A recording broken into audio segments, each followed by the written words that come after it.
Not everyone has the same background, but everyone has the same moment where they realize this could be a thing. I want to fill the trailer and acquire goods that when I sell it will sell for $1,000 more than I paid for it.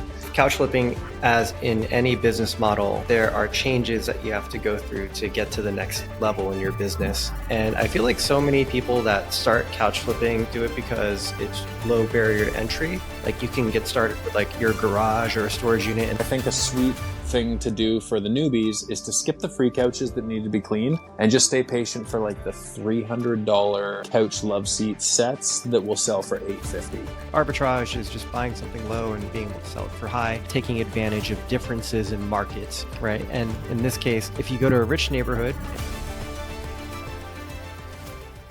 on this episode of the Couch Pod, I am joined by Tim McLeod, also known as the Couch Guy, aka the full-time flipper on Instagram. He used to be a nurse, transitioned into flipping couches full-time, and is a content creator, someone who we're very fortunate to have on the pod today. Tim, thank you so much for joining me. No problem, Charles. Thanks for having me. Your background is really interesting, starting as a nurse, quitting your job, a career that you had gone to school for, and then ultimately transitioning from being a nurse to a full-time flipper. Maybe you could tell us a little bit about that story. I think it probably started out of desperation. After few years of nursing, I realized that grinding out overtime shifts to support my wife and little daughter was not conducive to happily ever after. I had to work a lot of 16-hour doubles in order to stay on this financial treadmill that I made for myself. And we had a bit of a rocky season with a miscarriage that kind of blindsided us and just brought this element of shamelessness into my life where I just didn't really care what people thought anymore.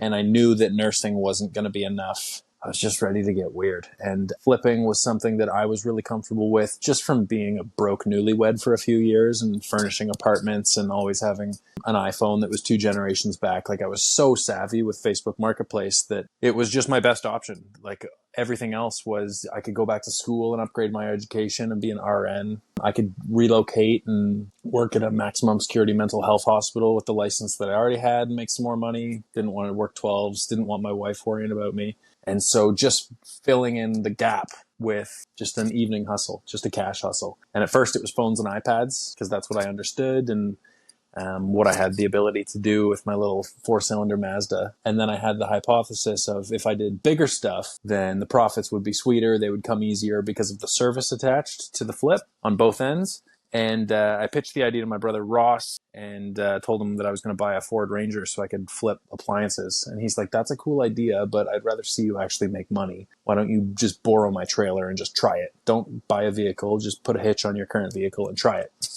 And that was the best advice. And I'm still using that trailer, actually. And the first day that I borrowed the trailer, the only thing that was available was a free couch. And I just wanted to use the trailer so bad. So I went and picked it up. And it was a beige microfiber, looked a little sloppy. It just needed like a damp cloth scrub and a good photo shoot. And a free couch was worth $280 the next day. And I was like, man, that's more than a nursing shift. Like a net nursing shift was probably like 2 something. And so to have that you just relocated it and now you don't have to work a nursing shift. That was the start of it. The number of interviews I've done, conversations I've had with couch flippers through the years now, not everyone has the same background, but everyone has the same moment where they realize this could be a thing. They are working their full-time job. Maybe it's you're a nurse, you're working at a warehouse, talk to people that used to be lawyers, right? They quit a professional job and they're like, wait, I flipped a couch. I just made $400 or $500 and that's more than I could have made working for someone else. In this case, I get to dictate my own time. And, nursing for what it's worth is not that well known for the work-life balance. Oh gosh, it was brutal. And I had the cushy job. I was in long-term care. Like there's actual nurses in hospitals that are just like grinding out a crazy lifestyle. I cannot imagine hopping between days and nights. Like I was just like comfy day shifts or afternoon shifts. I hadn't done a night shift in years. What does a day in the life look like for you now that you've made the transition into full-time flipping? I'm in a new season now because my youngest just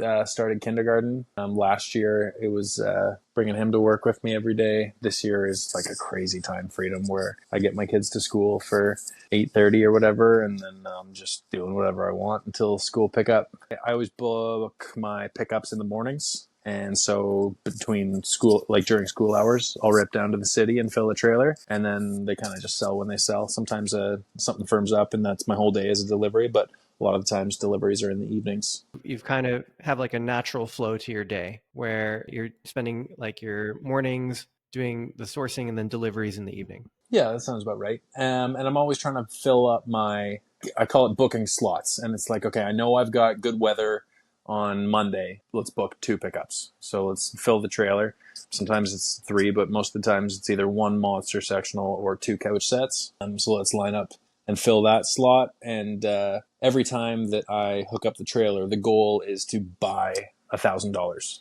Not spend $1,000, though sometimes it is spending $1,000. I want to fill the trailer and acquire goods that when I sell it will sell for $1,000 more than I paid for it. So just trying to put together pickups and craft 4-digit acquisition days kind of thing.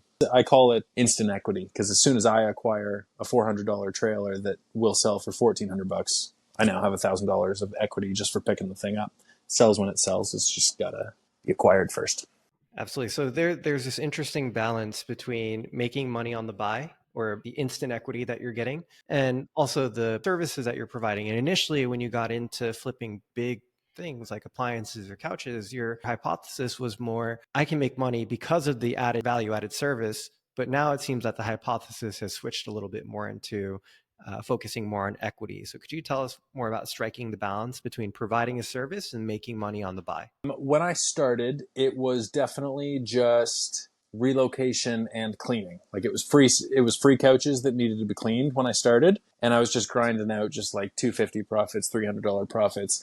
And then I remember this gray fabric Lazy Boy brand pull-out sectional, just this dope looking sectional. And it was marked down from like $2,000 to $1,500 and then finally $900. And I said to Emily, I was like, I think I'm going to spend $900 on a couch. She's like, don't do it. I was like, I'm going to do it.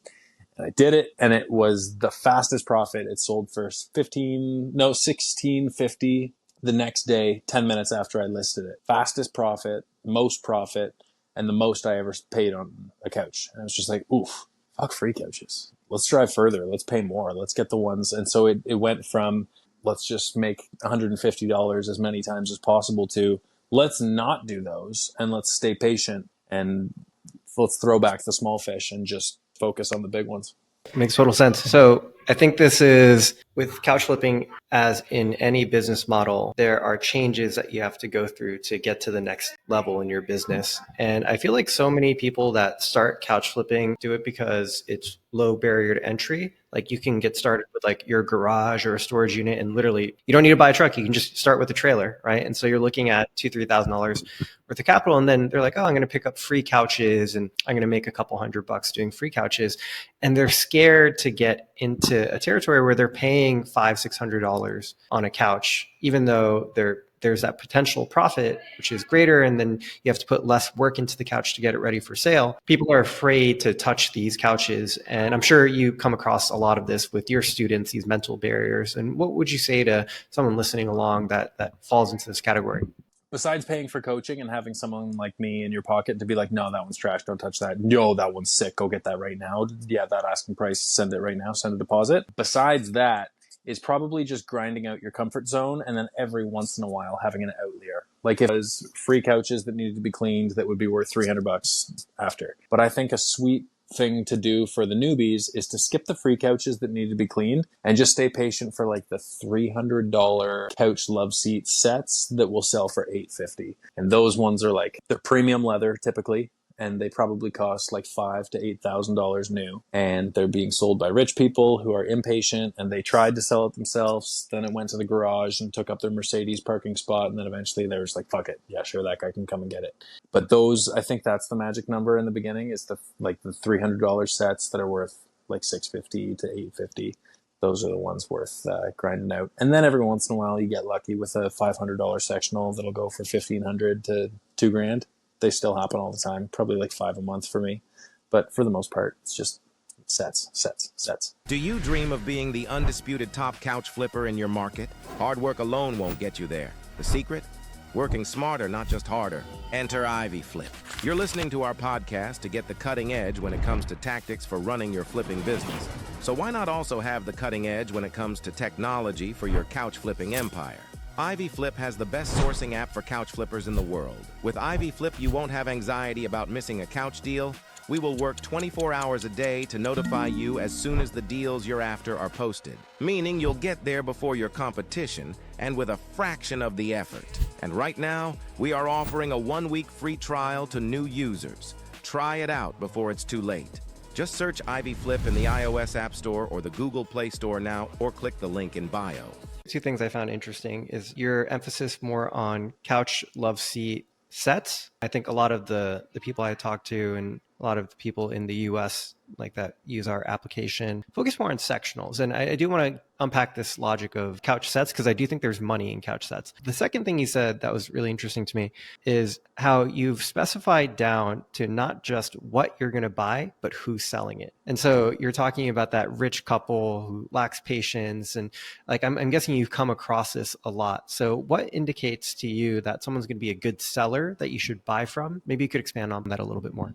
Neighborhoods that I'm searching are a big one. I'm shopping where the Teslas and the BMWs are. There's not many pickup trucks. And if they are business owners who aren't buying used couches. They're swinging big dicks in the premium stores, ordering $10,000 sectionals and stuff like that in the neighborhoods that I'm buying. The truck crowd up here is much different. They're the ones happy to buy rich people's leftovers. But just being a bridge between rich people who need it gone and the working class who can't pick it up themselves is just where I've found my little ribbon of gold. Interesting. Yeah. I mean, really, I've talked with other flippers about this concept on the pod before, but Geo-Arbitrage. Arbitrage is just buying something low and being able to sell it for high, taking advantage of differences in markets, right? And in this case, if you go to a rich neighborhood and that's where you're doing your sourcing and you're selling that product, which is still a good product to, let's say, lower income, middle income family, that's a good deal for them. And earlier, when I was asking you about your background, you said you live in Muskoka, Canada, but you're doing most of your sourcing in Toronto.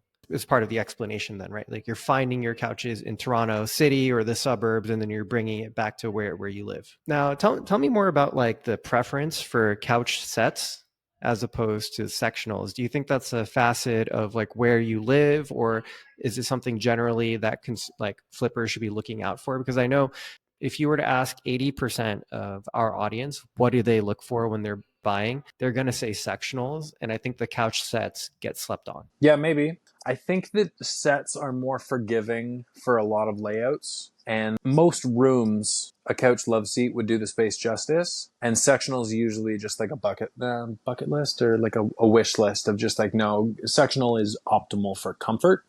But for layout and like walking paths in the room and stuff like that. And I think I probably stock 50-50 and I think I sell 50-50 sets and sectionals. I think, yes, sleeping on sets is probably stupid. And they stack so well. The love seats fit inside the couch. It's perfect.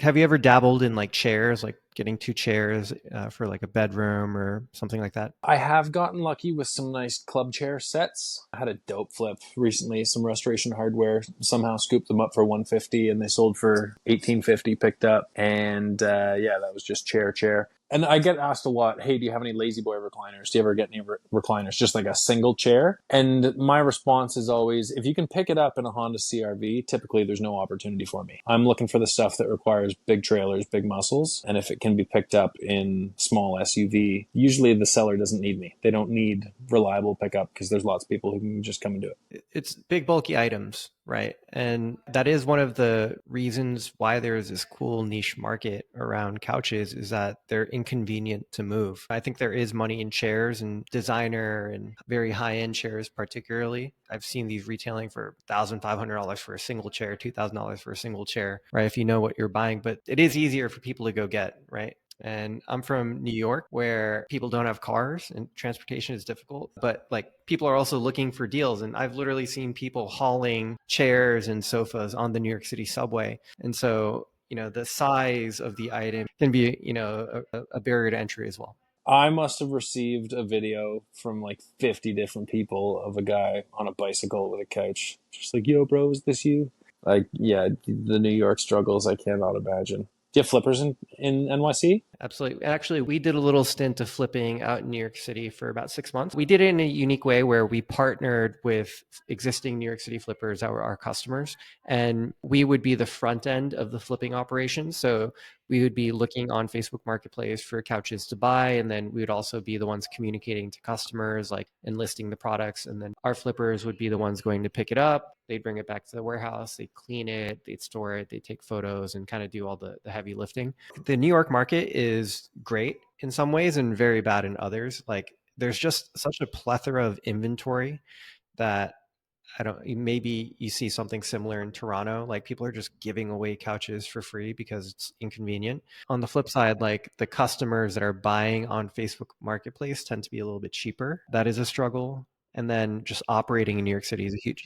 Even with offering a service like delivery? Well, it's like in New York City, it's a city really of haves and have nots. So the people with the money are the ones that give away their couches. And then the people who are struggling to get by are the ones that are looking for a deal on Facebook Marketplace, right? It's a little bit tougher. And so we thought we could command more of a price premium in the couches that we're selling because it is good quality brand name stuff. But it would be hard to consistently sell over like $800-900 on Facebook Marketplace in New York City. So, I think really if you want to get to that next tier price point, that you need to start building a brand for yourself. And that's definitely, I've felt that because in the past year, it feels like cheating in the sense that with the audience that I've built on Facebook Marketplace, and I didn't do anything, I don't have a group or anything like that. I just have followers on my Marketplace profile, which isn't overly helpful because I don't boost any of my ads. So why would Meta want people to see my stuff?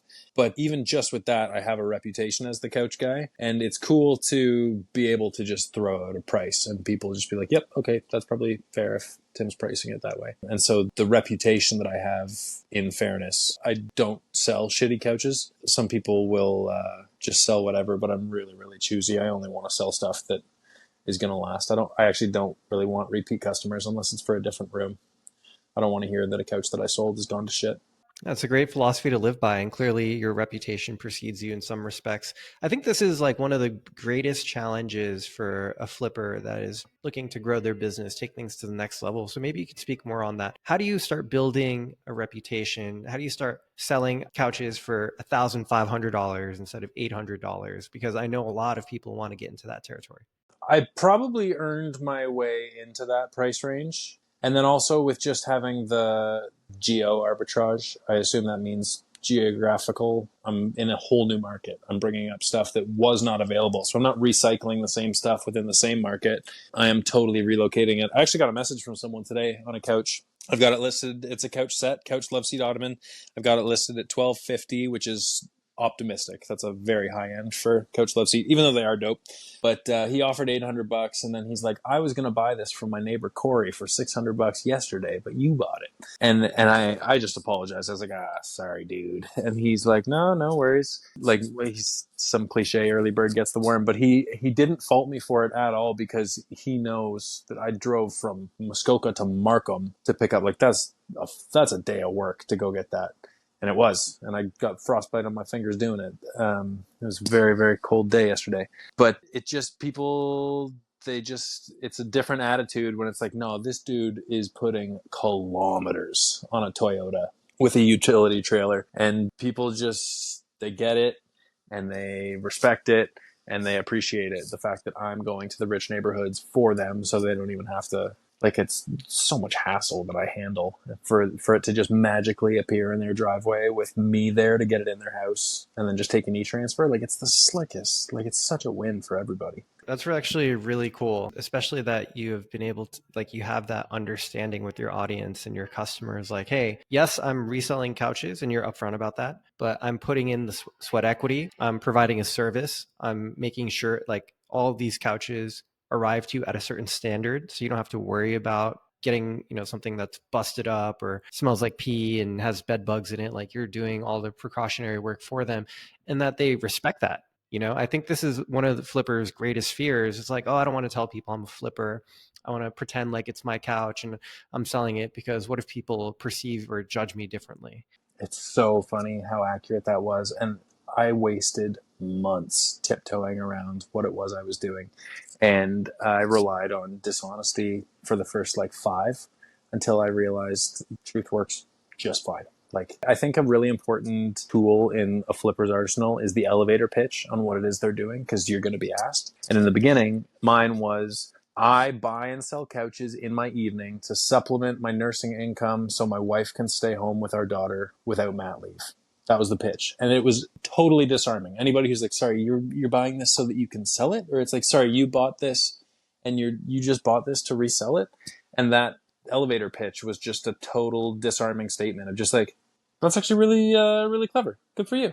Totally changed it. And like I've talked about this with Dylan Pobby on the podcast before, and he's like the progenitor of the couch drop group method, and also really smart guy when it comes to marketing and branding. I think it helps flippers to lean into their origin story and their narrative in a truthful way. I see people on two sides of the fence. They either want to hide what they're doing and, pretend like they're a consumer, or they want to go all the way in the other direction and, puff their chest and be like, I'm a big business. I'm a big shot. I'm a furniture retailer, et cetera. And there's something to be said with telling the story of who you are, the mouths that you're trying to feed, the family that you're trying to provide for, and relating to people, because especially in Canada, but nowadays in the economy, it's hard to live. It's hard to get by. Eggs are like $8-10 at the grocery store. And people do have respect for a guy who is willing to work hard, grind for 8, 10, 12 hours a day, be in the cold, move heavy things in order to put food on the table for his family.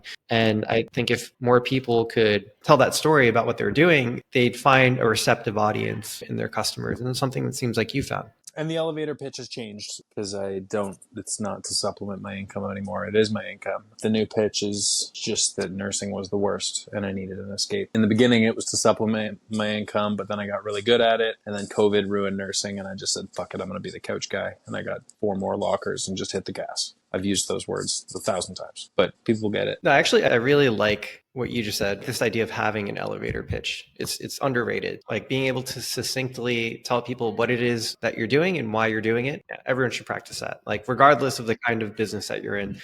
Sometimes I ask people, hey, what do you do? And like, you just start rambling. I'm like, it's too much, right? Give me the short version, man. Give me the Coles notes.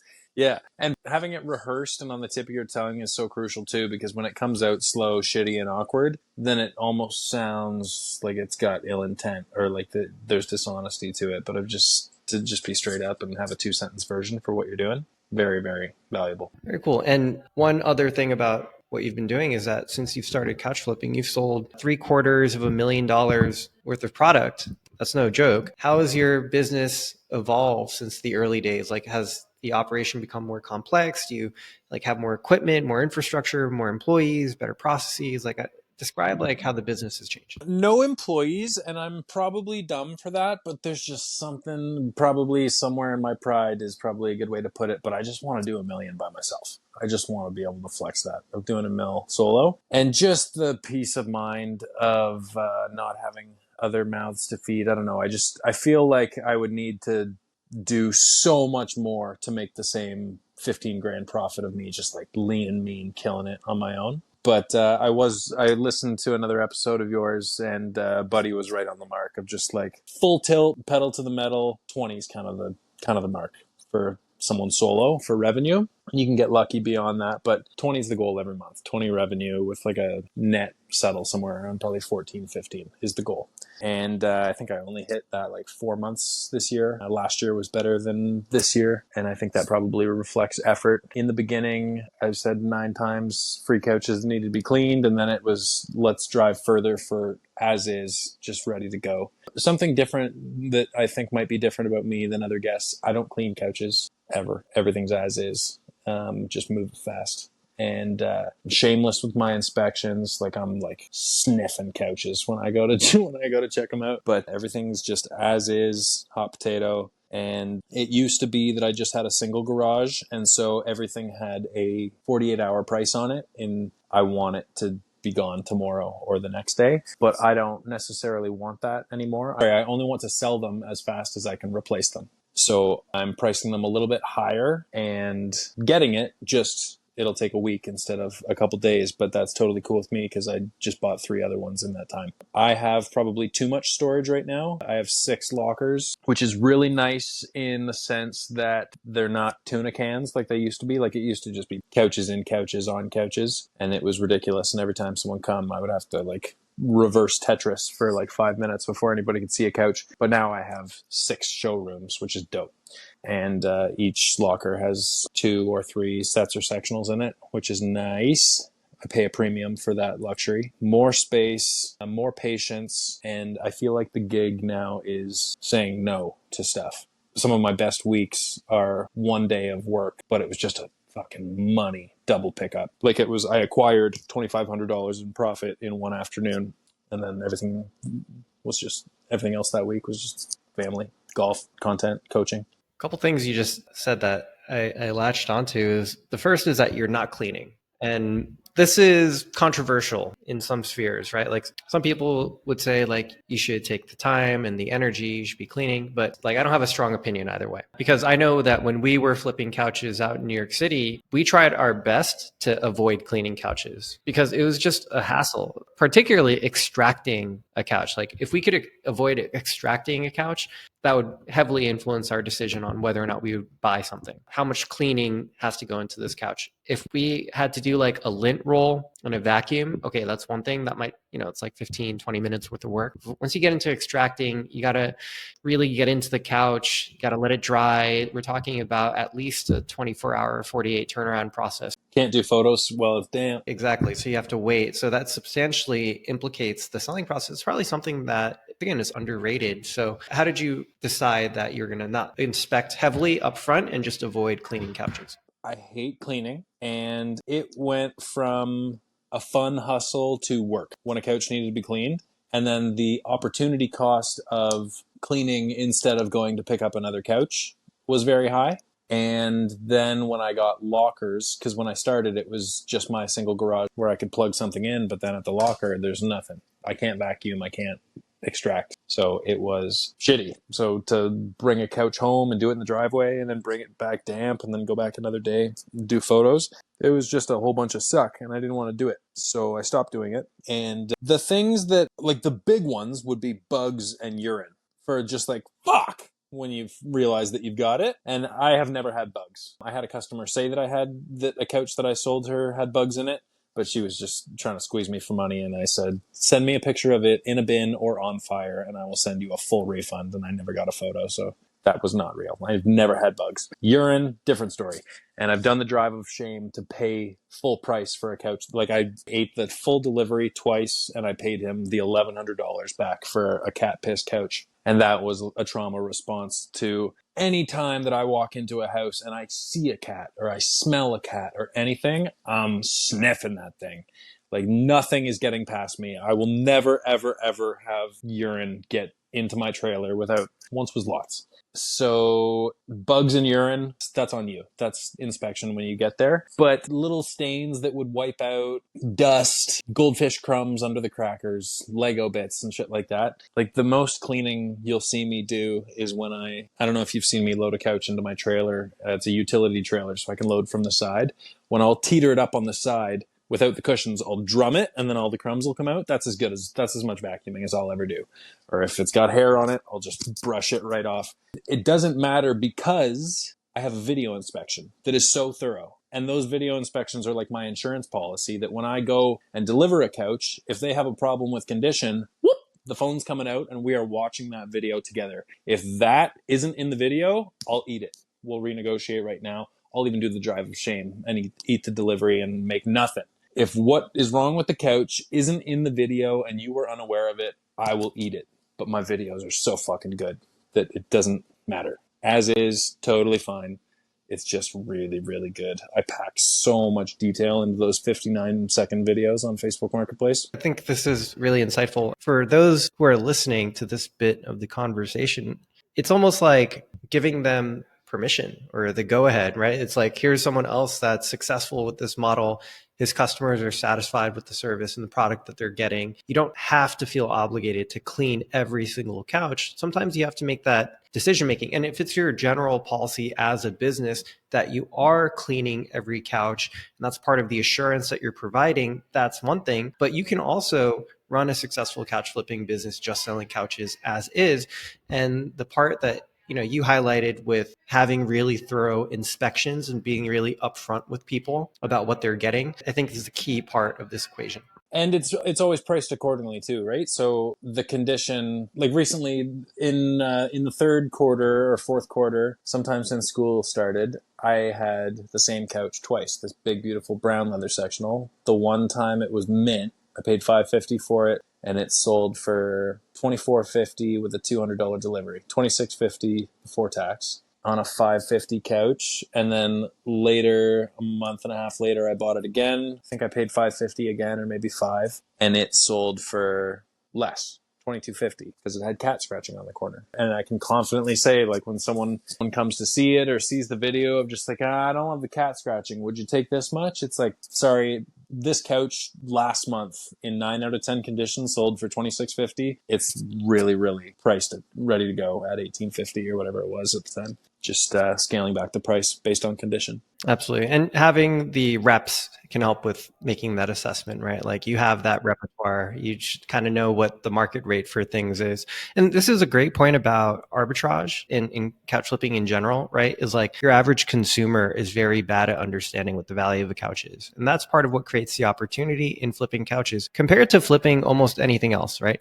Like if you're flipping phones, or if you're flipping cars, people kind of know what the value of an iPhone is, and people kind of know what the value of their car is, even if they know nothing about cars. People are very bad at understanding what the value of a couch is. In contrast, like they could have bought the thing for $2,000, $3,000, and there's like a couple scuffs on it, and they just look at it and they kind of assume that it's garbage. But or flippers know, because they buy 5-10 couches a week, how much that couch is going to sell for once it gets onto Facebook Marketplace under the right conditions. And there's the flip side too, where I'll see it all the time where it's just like, damn, that's a nice couch. Why are you selling it? Oh, it doesn't fit in the new condo. And they have it listed for $6,000 because they paid $10,000. Of course 6 is a fair price. Fucking not happening. There's no chance you're getting that. I can't get that. And I've got a monster audience and offer delivery. And I'm in a market where they actually sell. The trick about the guys who list their couches for $6,000 because they're moving is you want to find out when they're moving. And then you put it in your calendar, right? Like, oh, this guy, you're moving April 28th. I'll talk to you on the 27th. Maybe you'll come down on pricing. It's like if you were playing poker and you could be like, yo, see your cards, what do you got? like coaches negotiating on Facebook is actually wild, where you can just be like, can I see your cards? When are you leaving? Why are you selling? And like in that scenario specifically, it's very, very predictable. I mean, for us flipping in New York City, we're looking for mid to high tier brand couches. Like we're talking West Elm, Joybird, all the way up to like Design Within Reach, Restoration Hardware, and then typically within like a 3 to 5 window of usage, right? And so this is all stuff that's like pretty good quality, and you know what the MSRP is because these products have been sold recently.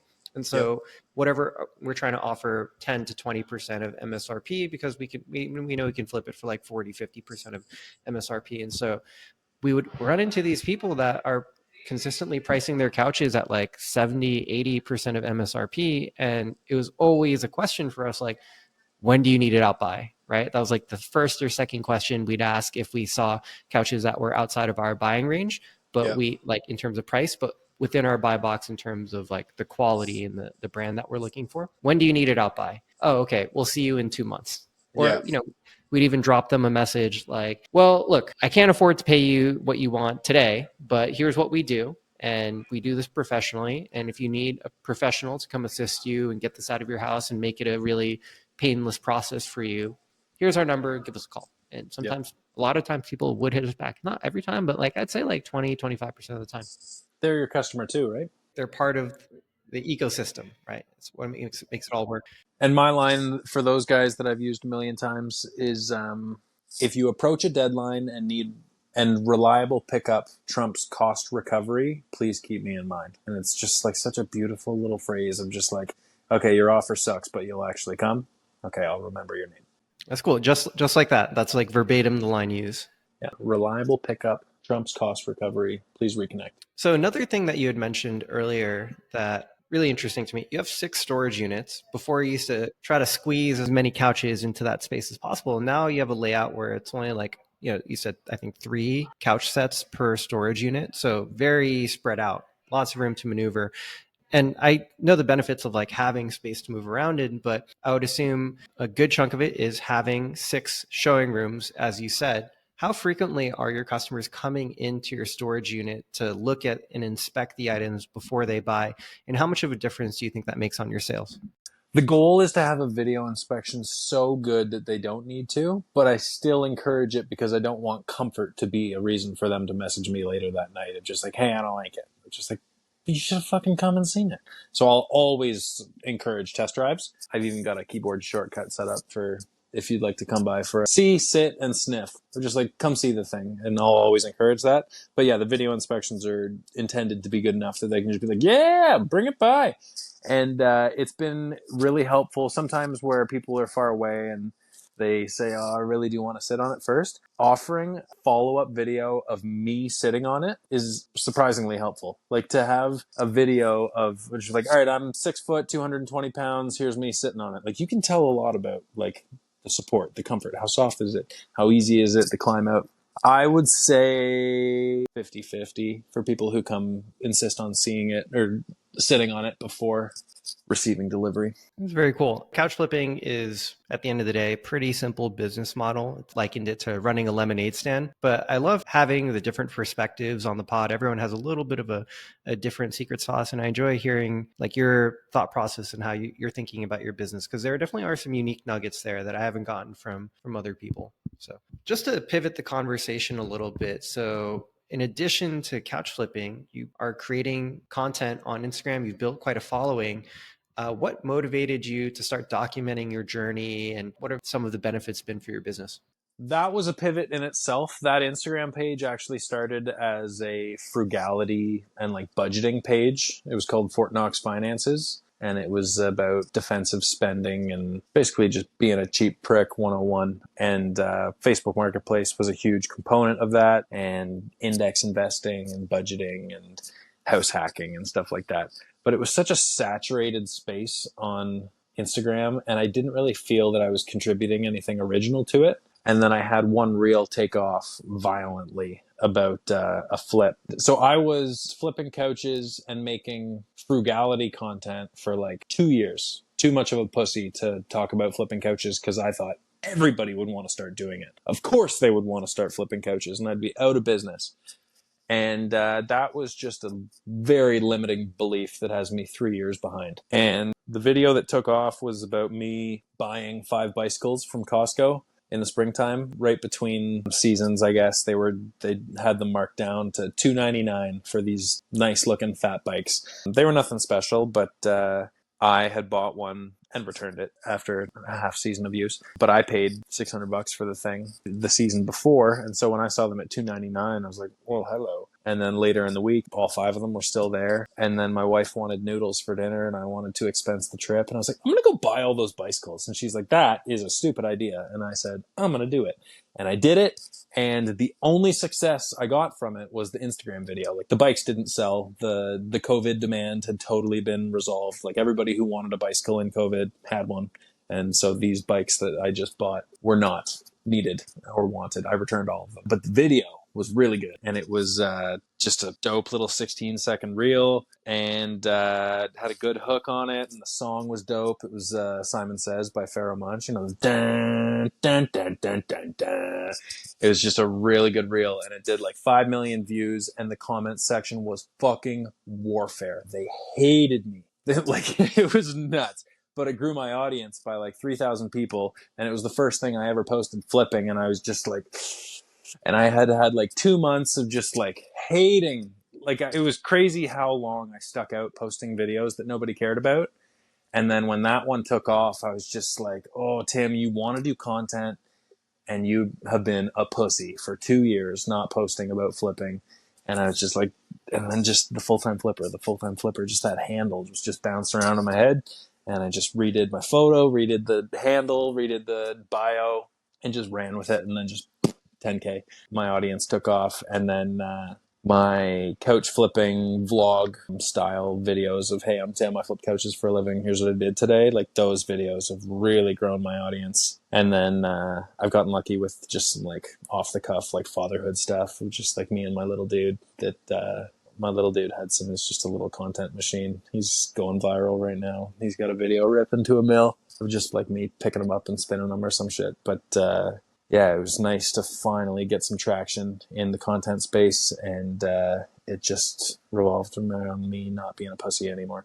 It's funny, like how things come to you maybe when you're not necessarily looking for them, right? Like you resisted making the flipping content for so long, but inevitably it called to you, right? Like the results don't lie. People consuming your content, 5 million views a clip. If you're not getting those results in other domains, then maybe you should pivot your attention to what's working for you. And it's a very similar story for how we got into the couch flipping space as well, right? Like we did not think, if you asked me 3 years ago, what are you going to be doing? I would not have told you anything remotely near this, like running a couch flipping podcast, running a software company for couch flippers, anything remotely near this. But one thing led to another, one opportunity led to another. And here we are today, sitting in this room having this conversation.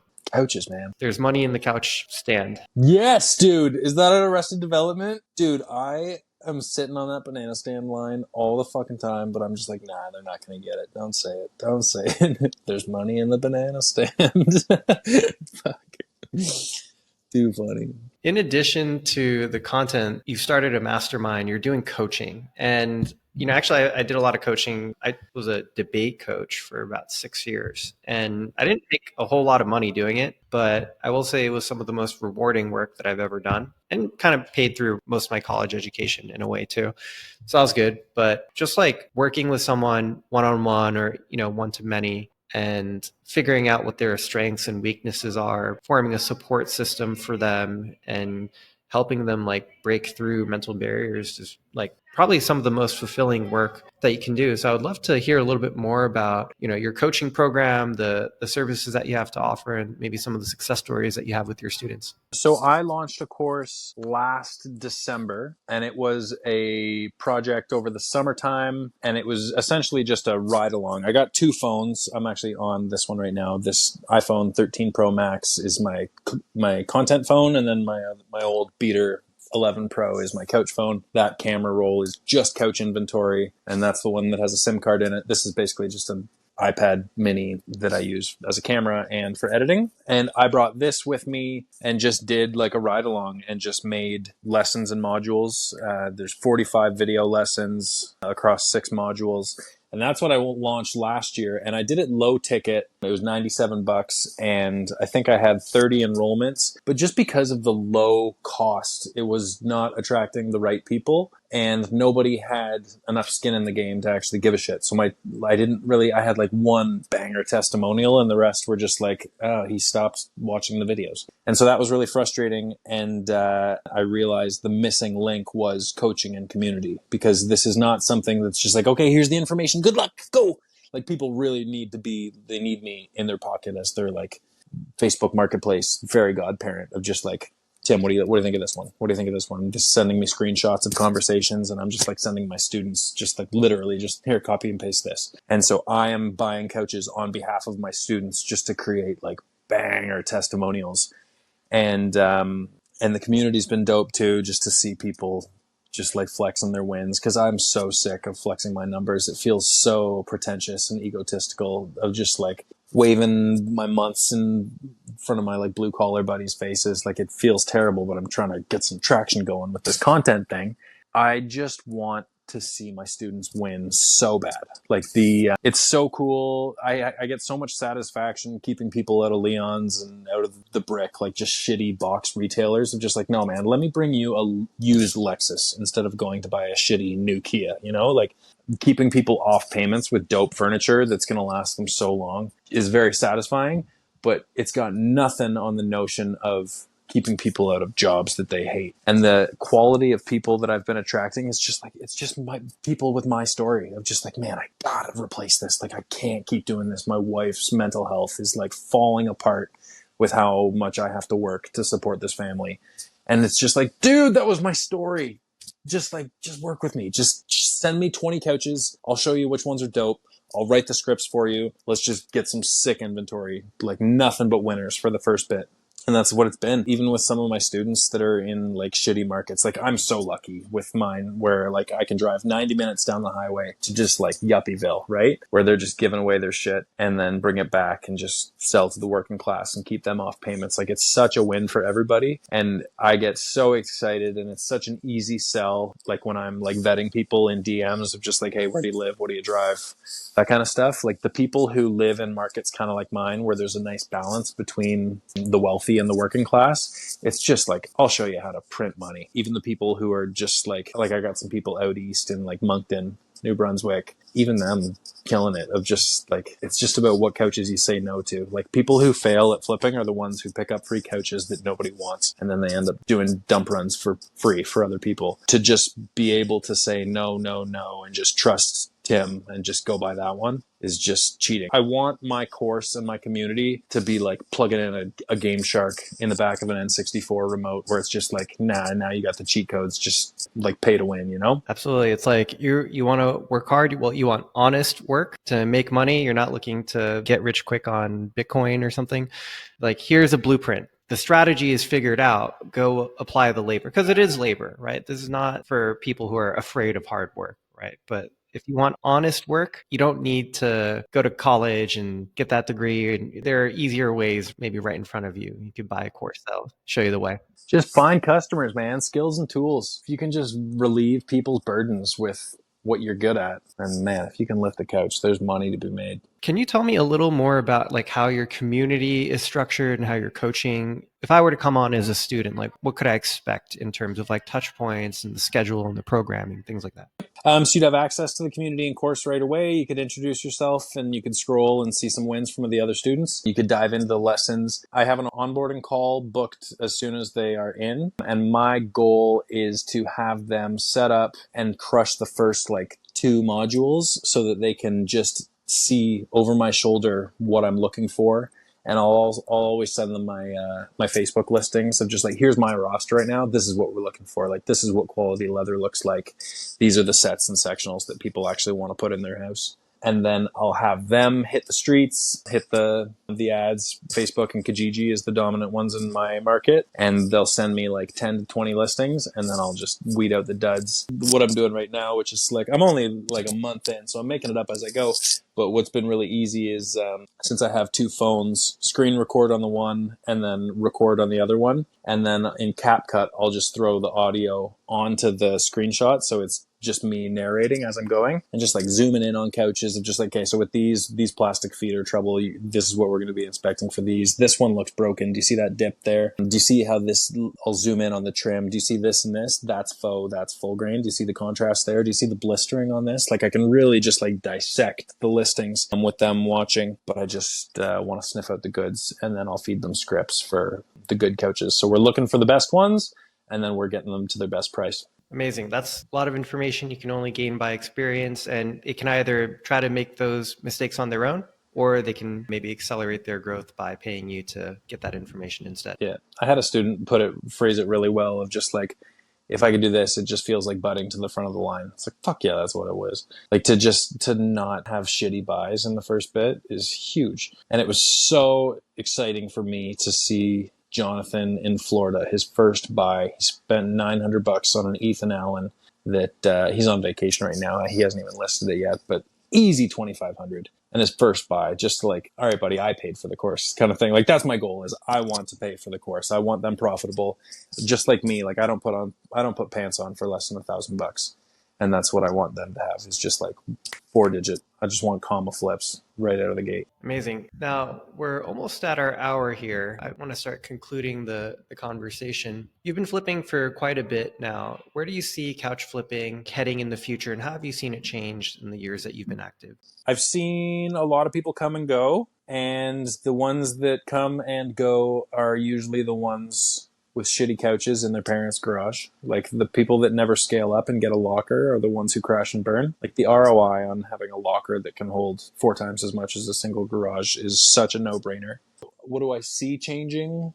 Honestly, my dream is to totally fuck up the market and just flood it with competition as like my exit. Like, I don't want to do this forever, but I definitely want to like leave my imprint on it. And I want to, like, I don't think 1,000 is a stupid goal. I want to have 1,000 dads liberated from shitty jobs they hate by flipping couches. And just with how diverse, like, I've got California students, I've got East Coast Canada students, I've got, like, it's so cool to see where these pins are dropping of people running with my information. Couches isn't forever for me, but I definitely want to make a big impact on my way out. It's a great mission, letting people buy back their time. The time freedom's so hard to beat, man. To make $1,000 in like 3 hours and then go golfing and then pick your kids up from kindergarten. Like, I'm not a rich man, but I am a free man. Like, the time freedom's so dope. It's the new American and Canadian dream, let's say.